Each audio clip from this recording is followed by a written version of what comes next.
이 시간 주신 하나님의 말씀은 이사야 32장 9절에서 20절입니다. 이사야 32장 9절에서 20절입니다.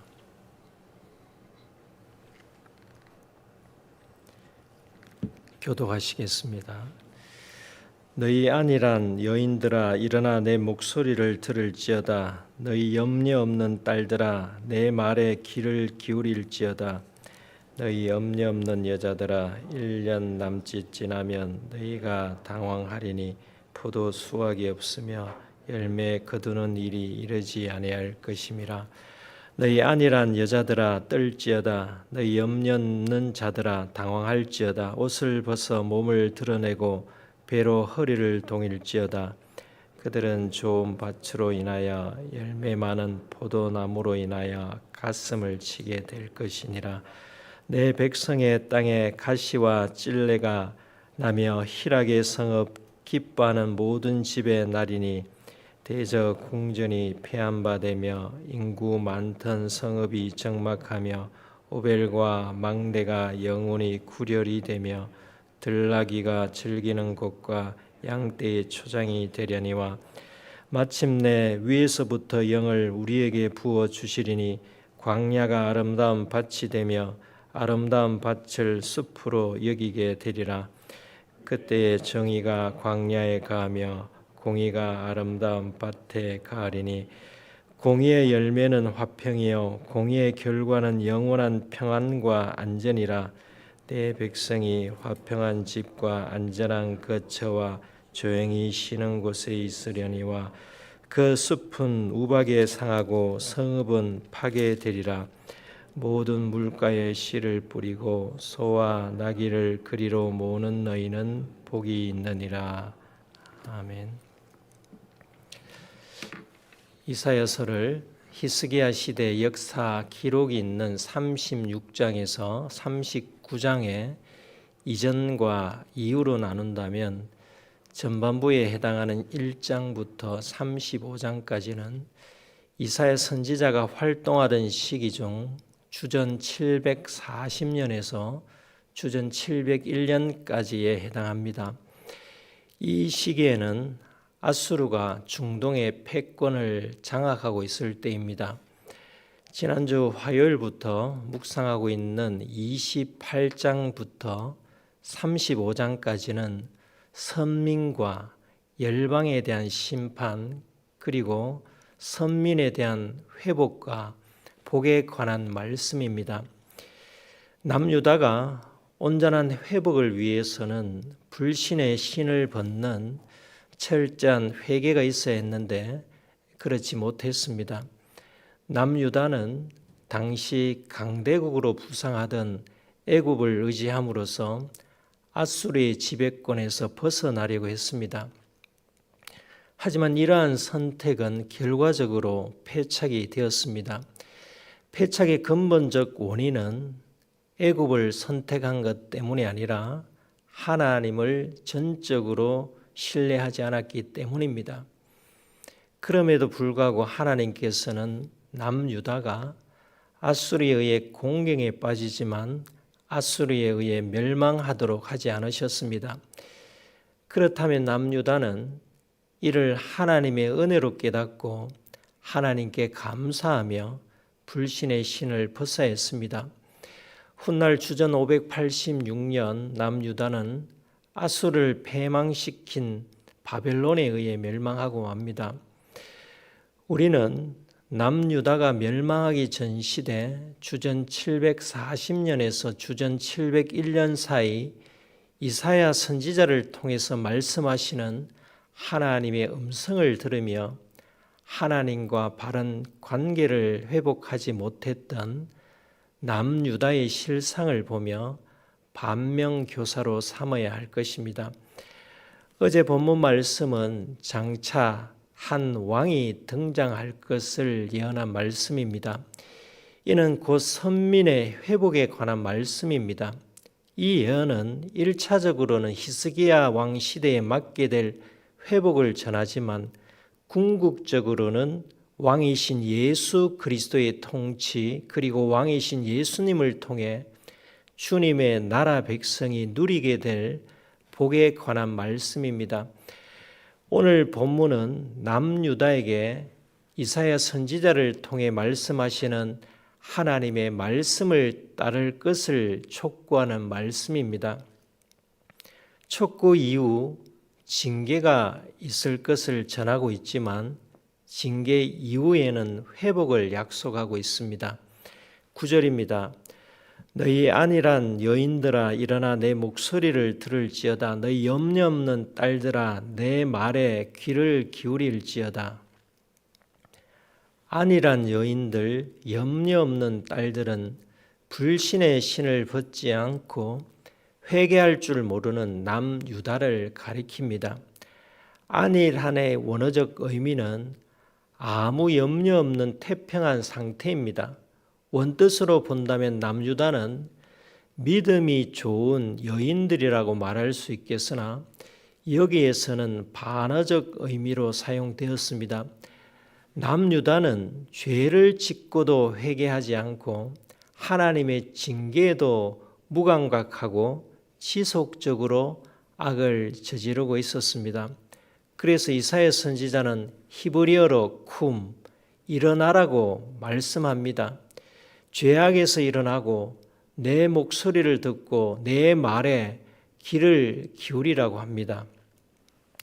10절 11절입니다. 너희 염려 없는 여자들아 1년 남짓 지나면 너희가 당황하리니 포도 수확이 없으며 열매 거두는 일이 이르지 않을 것임이라. 너희 안일한 여자들아 떨지어다. 너희 염려 없는 자들아 당황할지어다. 옷을 벗어 몸을 드러내고 배로 허리를 동일지어다. 염려 없는 여자들, 안일한 여자들 역시 9절처럼 남유다를 가리킵니다. 1년 남짓 지나면 당황하게 될 것을 말씀하시는데 그때는 주전 701년 또는 699년에 아수르 왕 사네립이 예루살렘을 공격할 때로 봅니다. 그때 포도 수확이 없으며 열매를 거두는 일이 없다는 의미는 흉년이 들어서 수확하지 못하는 것이 아니라 예루살렘이 아수르에 의해 포위되어서 수확하지 못한다는 것입니다. 11절에 떨지어다와 당황할지어다는 명령어입니다. 떨게 될 것이다와 당황하게 될 것이다의 의미가 아닙니다. 아수르 군대가 닥치지 않은 상태에서 선지자가 떨지어다와 당황할지어다라고 말씀하면 현재 안일하고 염려 없이 살아가는 죄악상과 신앙적 태만을 직시하라는 메시지입니다. 이런 현실을 직시하게 되면 회개하게 될 것입니다. 11절에 옷을 벗어 몸을 드러내고 배로 허리를 동일지어다가 회개를 촉구하는 말씀입니다. 12절입니다. 그들은 좋은 밭으로 인하여 열매 많은 포도나무로 인하여 가슴을 치게 될 것이니라. 12절 말씀은 10절과 같은 맥락입니다. 좋은 밭, 열매 많은 포도나무가 있다면 기뻐하고 즐거워해야 하는데 가슴을 치게 될 것은 결실의 계절에 어떤 원인으로 인해 수확할 수 없기 때문입니다. 이는 아수르 군대의 포위로 인해 그림의 떡처럼 수확할 수 없기 때문일 수 있습니다. 또는 성읍이 사람이 살지 않는 폐허가 되었기 때문일 수 있습니다. 13절과 14절이 이를 예언하고 있습니다. 13절, 14절입니다. 내 백성의 땅에 가시와 찔레가 나며 희락의 성읍, 기뻐하는 모든 집에 나리니 대적 궁전이 폐한바되며 인구 많던 성읍이 적막하며 오벨과 망대가 영원히 구렬이 되며 들나귀가 즐기는 곳과 양떼의 초장이 되려니와. 백성의 땅에 가시와 찔레가 나는 이유는 사람이 거주하지 않기 때문이거나 땅 자체가 저주를 받았기 때문입니다. 사람이 거주하지 못한다는 것 역시 징벌과 다름이 없습니다. 가시와 찔레는 아담이 하나님께 불순종하여 땅이 저주를 받았을 때를 연상하게 합니다. 그때 하나님께서 아담에게 말씀하셨습니다. 땅이 내게 가시덤불과 엉겅퀴를 낼 것이라. 불신의 신을 벗지 않고서는 땅의 가시와 찔레를 제거할 수 없음을 잊지 마십시다. 백성의 땅뿐만 아니라 궁전이 버려지고 인구 많던 성읍이 적막해질 정도로 변합니다. 14절의 오벨은 구릉지나 언덕을 뜻하나 이어지는 단어 망대의 대꾸어를 고려하여 방어용 요새로 봅니다. 요새나 망대가 동굴을 뜻하는 구렬이 된다는 것은 이 역시 사람이 살지 않는 폐허가 된다는 의미입니다. 들나귀는 인적이 드문 곳에 발견되는 야생 동물입니다. 양떼의 초장 역시 사람이 사는 거주지가 아니라는 의미입니다. 총체적으로 황폐화되어 버린다는 말씀입니다. 이런 일이 일어날 것임을 남유다가 들었다면 떨고 당황하고 허리를 띠로 동여야 하지 않았겠습니까? 이렇게 황폐화된 땅을 하나님께서는 영원히 버려두지 않으실 것을 이사야 선지자를 통해 말씀해 주셨습니다. 15절입니다. 마침내 위에서부터 영을 우리에게 부어 주시리니 광야가 아름다운 밭이 되며 아름다운 밭을 숲으로 여기게 되리라. 길고 긴 기다림 끝에 마침내 위에서부터 성령님이 임하시게 될 것을 말씀합니다. 이는 성령님이 임하실 때까지 예루살렘을 포함한 남유다가 황폐된 상태로 있을 것임을 뜻하기도 합니다. 훗날 남유다가 바벨론에 의해 멸망하고 포로 시대를 거쳐 귀환하더라도 사람 마음의 황폐함은 지속되다가 위에서부터 성령님이 남유다에게 임하실 때 풍성한 은혜로 회복됩니다.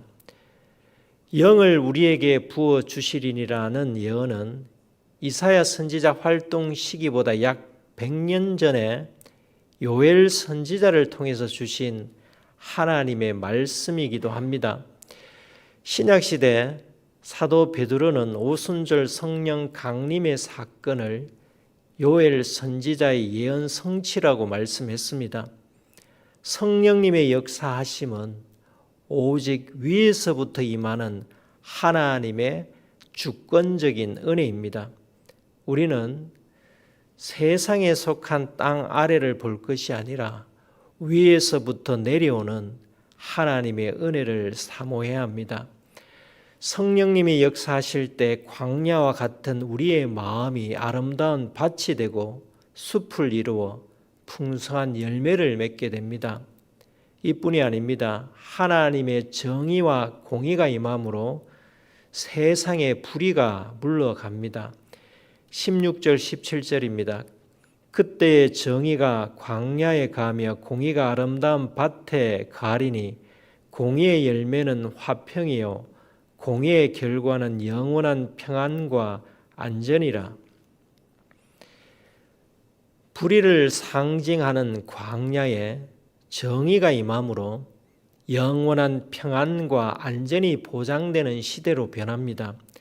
하나님의 정의는 시대나 상황에 따라 변하는 불완전한 법과 심판이 아닙니다. 모든 사람에게 동일하게 그리고 치우침이 없이 공정하게 판결하시는 정의입니다. 하나님의 말씀이 기준이 되면 세상에 정의는 살아납니다. 불의한 일로 억울한 사람은 없게 됩니다. 하나님의 행하심을 통해 온전한 정의가 구현되는 것입니다. 하나님의 정의가 세워지면 광야는 아름다운 곳으로 변합니다. 그때 하나님의 말씀이신 주님의 대속적 죽음으로 죄인이 의롭다함을 얻게 됩니다. 이것이 하나님의 공의입니다. 공의는 하나님의 속성 중 하나입니다.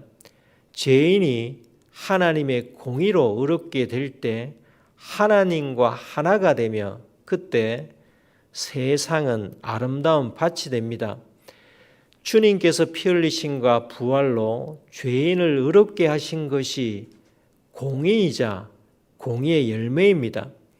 주님께서 십자가에서 죽으심으로 하나님과 죄인이 화평을 이루게 되고 그 결과 의롭다함을 받은 사람들에게 영원한 평안과 안전이 임합니다.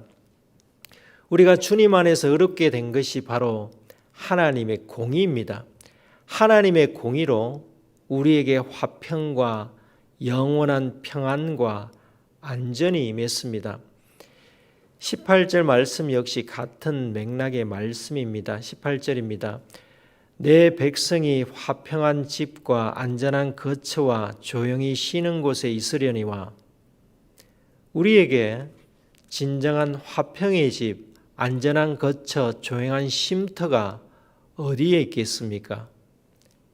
주님 안입니다. 주님을 주인으로 삼는 교회입니다. 궁극적으로는 완성될 하나님의 나라입니다.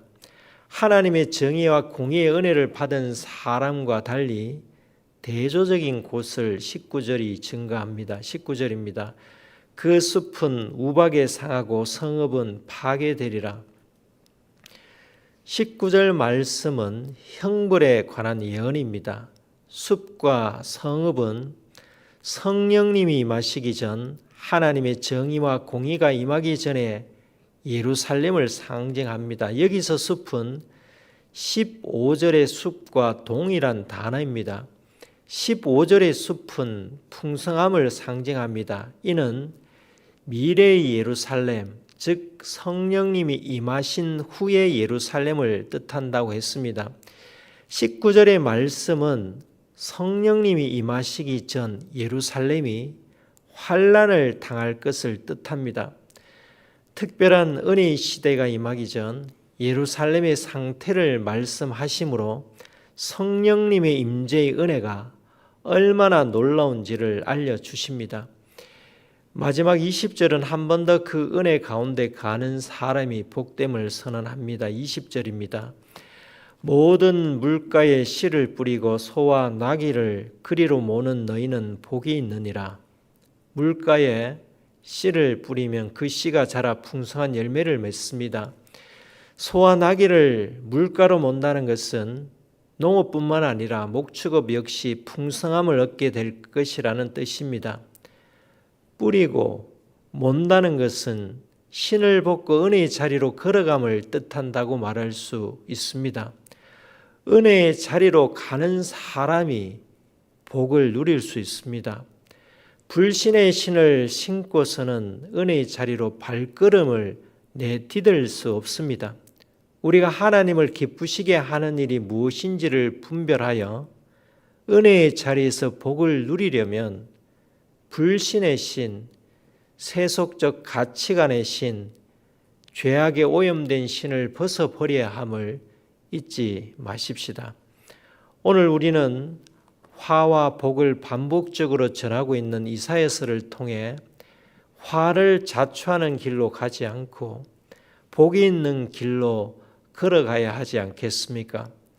이를 위하여 하나님을 기쁘시게 하는 일이 무엇인지를 분별해야 하는데 이런 분별력을 하나님의 말씀과 말씀 가운데 기도를 통해 갖게 되시길 기원합니다. 기도하시겠습니다. 하나님 아버지, 마침내 위에서부터 영을 우리에게 부어주셔서 감사드립니다. 이 시대에 황폐한 곳이 성령님의 임재로 아름다운 밭과 숲으로 변하게 해주시옵소서. 하나님의 정의로 광야가 아름다운 밭이 되게 하시옵고 하나님의 공의로 화평과 영원한 평안과 안전을 누리게 하시옵소서. 저희가 어둠의 세상에 있는 사람들에게 빛이신 주님을 비추는 통로가 되어 그 사람들도 성령님의 임재와 하나님의 정의와 공의의 은혜를 누리게 하시옵소서. 예수님의 이름으로 기도드립니다. 아멘.